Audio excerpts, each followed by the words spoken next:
Anuomet energija ir pasiryžimas mus atvedė į laisvę. Tačiau istorija parodė, kad kova už ją nesibaigė. Juk energija iš niekur neatsiranda ir niekur neišnyksta. Su ja, dėl jos čia dirba. Gerai supranta, kam energija mums reikalinga. Mano, tavo, mūsų. Energijai ją kurti, auginti ir branginti. Viena energijos forma virsta kita energijos forma. Tai sinergija, pagrindžianti kitą laisvės tvermės dėsnį. Stiprybę semiant, dirbti jos naudai ir tamsumas prašalinti.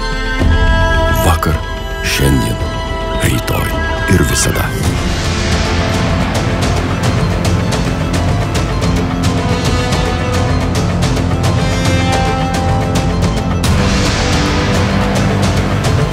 Kiekvienas savaip, bet visi kartu mes inžinieriai, kuriantys laisvę. Romas, Lina, Tadas, Natalija, Darius, Rūta, Gediminas, Mantas, nepriklausomybės inžinieriai.